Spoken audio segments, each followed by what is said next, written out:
Yeah. On today's episode, we discuss all things Buddhism. Sarah actually gives me a quiz on Buddhism, and we talk about some of the deeper, maybe not quite as well known topics about Buddhism.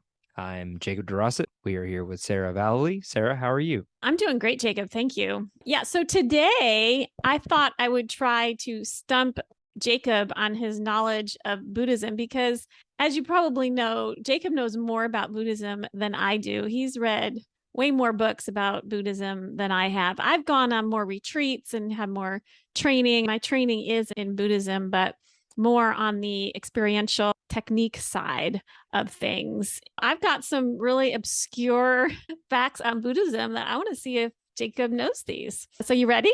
Yeah, Okay. I think. All right. As ready as I could possibly be. Yeah. So this first one is, what was Buddha's birth name?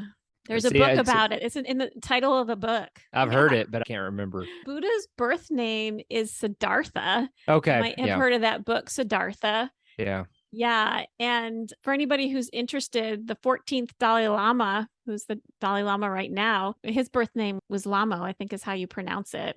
He's considered the Buddha by the Tibetans. So there's more than one Buddha. There's not just one Buddha. And they found Lamo at age 2. All right, next one. What does the word Buddha mean? It's something along the lines of enlightened being. Mm-hmm. Yeah, the awakened, a person who is awake, seeing reality as it is without any mistaken perceptions. So you know those statues of the Buddha, that's the Buddha is very happy and round. Is that Siddhartha? Oh, I don't know. I mean, I would assume so. Yeah, this one really got me. No, that Buddha, that statue that we all know and love, is not Siddhartha. Siddhartha was really thin. If you see drawings of Siddhartha, he's depicted as quite thin. But the round, happy Buddha is a Chinese awakened Buddha. And Siddhartha was from Nepal. It wasn't called Nepal back then, but in Nepal now. And this Chinese awakened Buddha was a Zen monk from the 10th century. Mm-hmm. Yeah, I think it just makes for such a good statue that's why everybody clings to that one, you know? Yeah, you just get a warm, fuzzy feeling inside when you see that statue. Yeah. When the Buddha died, did he name another spiritual leader to take his place? I don't think he did. You're right. Yeah, he did not. They asked him, they said, who do you name as your successor? And he said, no, there's no successor. The teachings stand as the teacher. The teachings will be the teacher. So here's a good one. What's your opinion, Jacob? Is Buddhism a way of life, a religion, or a philosophy? I really view it as a philosophy, but I think you could make it into anything, just like I view it as a philosophy or really even a psychology almost. I really kind of view the Buddha as a psychologist. What's your thought on that? My mom and I disagree about this. My mom's a Buddhist. I don't consider myself to be a Buddhist teacher, but I do consider myself to be a Buddhist on some level. But I went to world religions class when I was in 9th grade in high school, and that's one of the places where I learned about Buddhism was in world religion class. So I think that Buddhism is a religion, but my definition of religion is probably different than other people. And I have no issue with religion. I think being religious is completely fine. But my definition of religion is being part of a group or teaching that teaches you what to do with your consciousness. Buddhism does teach you what to do with your consciousness. Yeah, I guess I could make a distinction there. I think that Buddhism is a religion, but I think that the Buddha was a philosopher, if that makes any sense, or even a psychologist. Yeah, I mean, there's so much psychology in Buddhism, and it completely, on so many levels, explains the nature of our minds. Yeah, but that whole idea of whether Buddhism is a religion or not brings up a lot of questions. There's this idea of teaching mindfulness in school. And so, but there's definitely groups of people that believe we shouldn't be teaching mindfulness in schools because mindfulness is based in Buddhism, which is religion for a lot of people. So it brings up some questions. So the next one, there are 3 branches of Buddhism. There's Theravada, Mahayana, and another one that I can't pronounce, but I don't know much about the third one.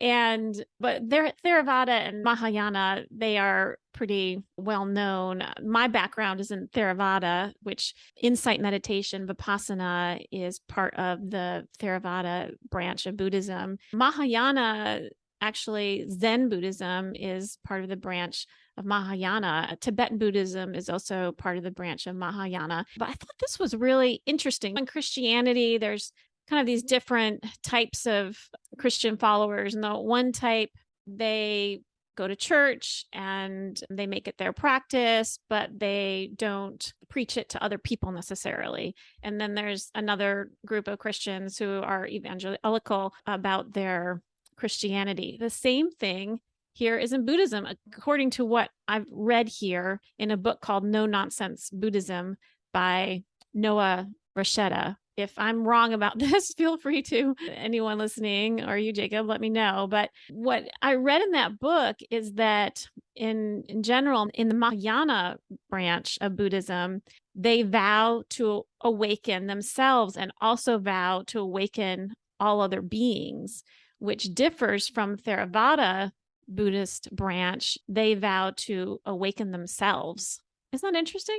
Yeah, that kind of makes sense, though, that it's just a different kind of mindset. I've always found it to be the evangelical side. That's a really steep hill you got to climb. I've always been drawn to the non-evangelical types because I like kind of finding in a roundabout way what someone's practice is. What is your understanding, Jacob, of how Buddhism came over to the West? John Kabat-Zinn had a big part to play in that, and like Suzuki Roshi and the Jubus from the Insight Institute. There was a big movement where a lot of Ivy League educated people went over to study Eastern philosophies and then came back. And Alan Watts, he had a lot to do with that. Was there a one specific moment that it kind of came over? Well, I'm like you, Jacob, and I always have thought, Buddhism was brought to the U.S. by Americans going over to India and places like that, learning the teachings and bringing them back, which is true. You have John Kabat-Zinn and Sharon Salzberg and Joseph Goldstein, Cornfield, Yeah. right? But this book pointed out Chinese immigrants in the 1800s brought Buddhism over to the U.S. So that's not something that we think about very often. So something to consider as part of our history. So when it says they brought it over, were they just practicing it and then people began asking about it, or were they actively trying to get people aware of it? I would imagine that just being here and practicing it, people were starting to become aware of Buddhism. I've never heard anything about that. I'd be very curious to learn more. Yeah. And also, when I was growing up, my best friend's family was involved in a community of people who was very instrumental in bringing the Dalai Lama over to the US. The Dalai Lama started taking trips over to the US in the early 1970s. And I think one of his first trips, he was asked to speak, I want to say in Boston. And then this community of people in Ithaca, New York, which is where I grew up, and which my best friend's family was part of that community, they had also been in contact with the Dalai Lama and the people that work for the Dalai Lama. And they had invited him to come to central New York on that same trip. And actually, the Dalai Lama spent many more weeks in New York than up in Boston. I think he was in New York spending time with this community for about 6 or 7 weeks. And they started a publishing company called Snow Lion in Ithaca, New York. And they started working out some publishing contracts with the Dalai Lama. So that group in Ithaca was really instrumental in bringing the Tibetan type of Buddhism over. What else is Ithaca known for? I've heard of that. Well, Ithaca is gorgeous, which is our tagline. And that's because we have a lot of waterfalls. Okay. Really big, amazing waterfalls. And it's a very progressive, liberal town. So I guess probably known for being a little crunchy and being a little weird, a little bit like Asheville. Yeah, a lot like Asheville. What do you think the difference is between awakening and enlightenment? Is there a difference? Awakening to your true nature. So it's kind of an experience. And then enlightenment is like a full seeing through of every experience, right? So it's not just one, it's like chronic versus acute. You pretty much nailed it. In my mind, I considered these to basically be the same thing. I didn't really differentiate them. But enlightenment is seeing reality as it is. And then awakening is that path, that process, getting to that point of seeing reality as it is. Here's a good one. Do Buddhists believe people are inherently good or bad? Yeah, so this was a big draw that I had because I was raised Christian, and that was a big issue that I had with Christianity growing up was the concept of original sin. And something that really drew me to Buddhism, and I learned a lot about this by listening to Alan Watts, was this idea of you have everyone is born with Buddha nature, that we all have it innately within us. And then this whole process is just a uncovering of getting to that true Buddha nature. That's correct. So in Buddhism, the idea is that we're not inherently good or inherently bad, but what we do need to do is cultivate compassion. So no matter who we are, we need to cultivate compassion, but it's not because we're bad, for example.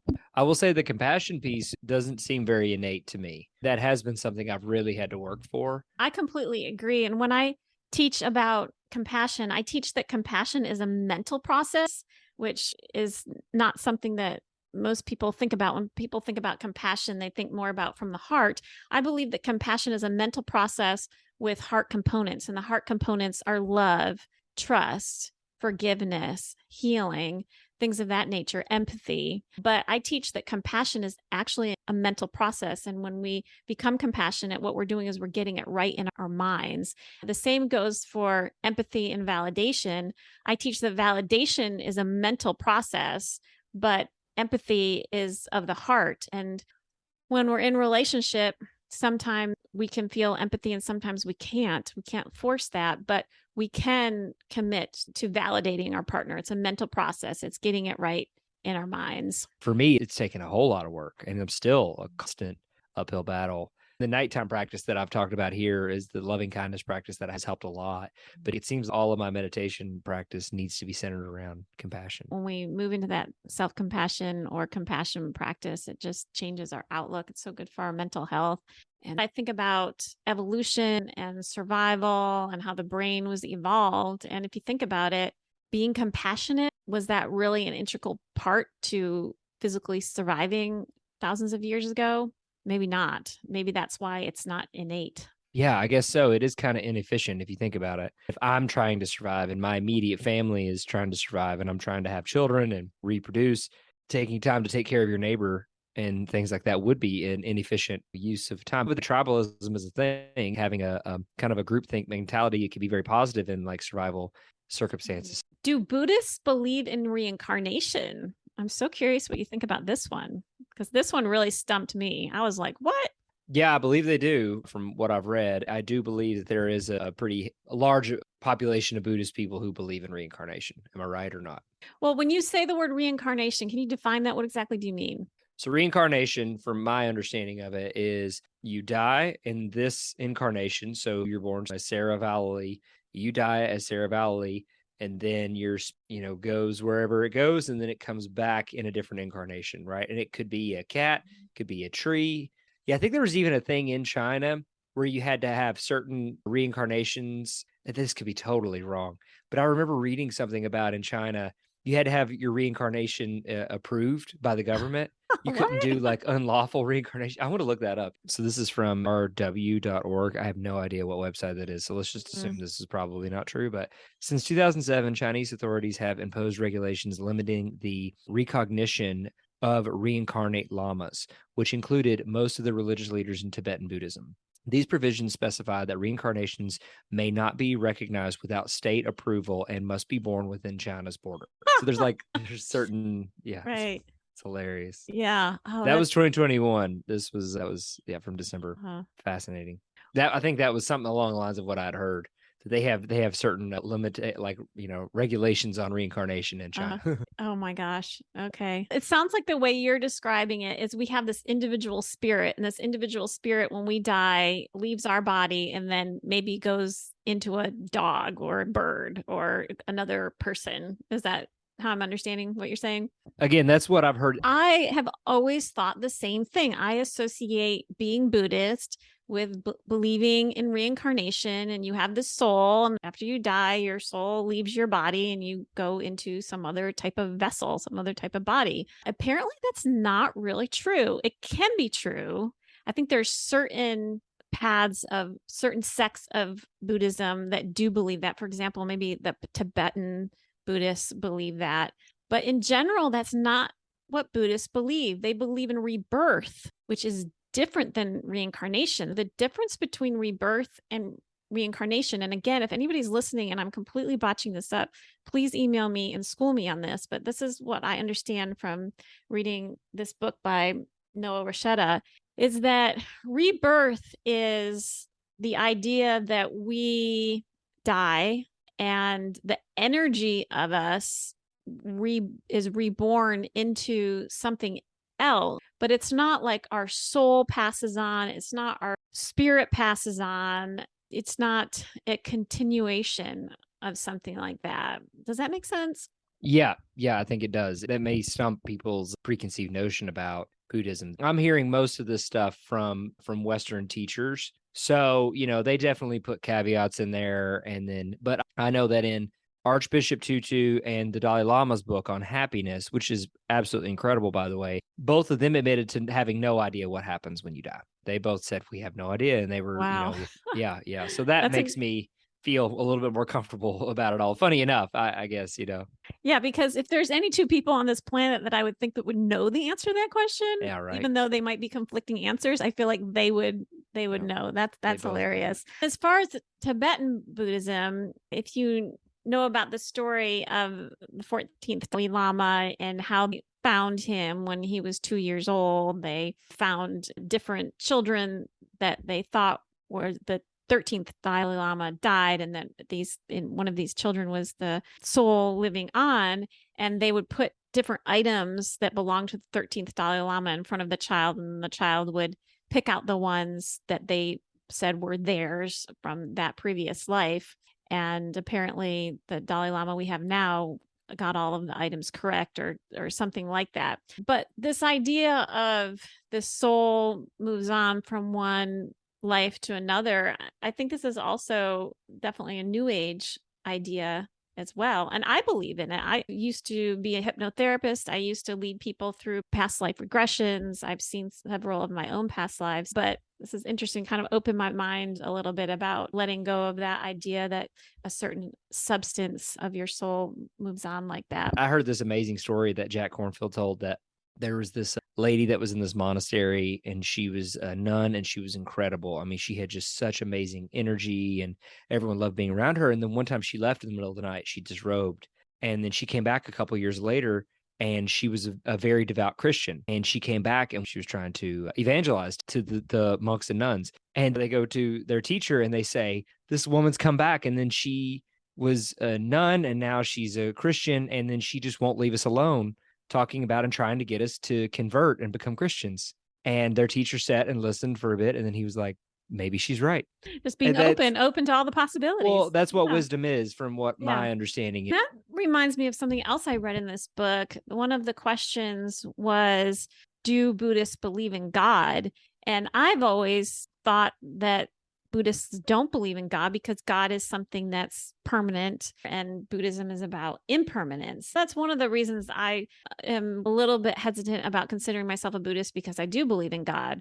But what the true answer is, according to Noah Rasheta here, who wrote this book called No Nonsense Buddhism, is that the true Buddhist answer to whether there is a God is, I don't know. That the agnostic view is the most correct Buddhist view on God. That was enlightening for me to read about. To me, it's like, I don't know, I don't think I could ever say with certainty what's going on here. It's so strange. Yeah. And I think the more we're able to let go of knowing, the more deeply we can move into our hearts, because the heart is not a place of knowing. The mind is the place of the knowing, but the heart is the place of trust and openness and surrender. Yeah. Is the purpose of practicing Buddhism to end suffering? This is another one that kind of threw me for a loop. What do you think? Is the purpose of practicing Buddhism to end suffering? I mean, I don't know if it's the purpose, but I tell you, it seems like that's why a lot of people do it. That's really what I got into it for, was to end suffering. But I think it's more to understand suffering. I think it's more to understand the nature of suffering and the nature of death and life and birth and everything, more so than it is to end suffering, because it's inevitable from my perspective. I think that's a common perception, is that when you practice Buddhism, you practice it to end suffering. Some of the thoughts that I've had about it in the past are that practicing Buddhism is, we do it so we can realize that we are the source of our own suffering. But the correct way to think about this is that we practice Buddhism not to end suffering, because the suffering doesn't end, but we practice it to end our craving to end suffering. There we go. Okay. So a real letting go. This one's interesting too. Buddhism teaches about right intent, right action, right speech, right thought. And there's also something called right livelihood. If we have right livelihood, then we are reflecting on the work that we do and asking ourselves, does this work that we do cause any harm to others? So it makes you wonder, does Buddhism consider that certain jobs are not okay to have? This brings up a lot of questions. Yeah. More questions than answers for sure. Yeah. Yeah. But I guess that shed some light on that episode that we did about when you become more enlightened with Buddhism, then you really question capitalism. Yeah. Right. Yeah. All right. Here's one more. Are Buddhists vegetarians? It seems like a lot of them are. Most of them that I've met are. But I don't know if there's anything specifically that states you have to be, right? Well, the answer here is that there's a teaching in Buddhism: do not take the life of another person or animal. So it really has to do with how do you interpret that teaching. Very similar with Christianity, the 10 Commandments, thou shalt not kill. It depends how you interpret that commandment. And the Buddha is Siddhartha Buddha is said to have told his disciples, eat the food that is offered to you. So they definitely weren't strict vegetarians. But I know that a lot of people that I have met that identify as Buddhist are usually vegetarian. I know that Tibetans are not vegetarian. And the reason I know this is because I was telling you about the family that I was really close to growing up. They lived 5 houses down the street from where I grew up. And in the early 80s, when I was probably in 6th grade, I went over, left my house, walked down the street, knocked on my best friend's door and opened the door. And there were probably about 20 Tibetan Buddhist monks in her living room. And they were standing all around the edge of the walls. I walked in and they were all staring and smiling at me. So imagine having a moment where 20 Buddhist monks are just smiling at you with like such love. I will never forget that moment. So anyway, I go in there and I'm like, oh my gosh, where's my friend? And then her mom comes into the room and she's like, okay, guys, what do you want for lunch? And they said, Kentucky Fried Chicken. So apparently the Buddhist monks love Kentucky Fried Chicken. So they are not vegetarians. That probably had a lot to do with why you chose the career path you did. I've been around this stuff for my whole life. When I was 2, my dad took me to Hindu ashrams. I was living in a commune when I was 4 and 5. Both my parents meditated. My best friend's family was integral in working out things with the Dalai Lama. So yeah, I guess so. It's been around. It makes a lot of sense. Yeah. I would say, from my understanding, from a lot of countries where Buddhism is the most practiced religion, a lot of those countries don't have a lot of vegetarian. Definitely in China and things, people consume a lot of animal products. But talking about my friends specifically that identify as Buddhists are usually vegetarian. Maybe that's more of an American thing. I really don't know. We have the luxury in this country to be able to get nutrients and things from sources outside of animal products. Yeah, we have a lot of really great substitutes. Well, I'm always impressed with your knowledge of Buddhism. I stumped you on a few of these, but you knew a lot of them too.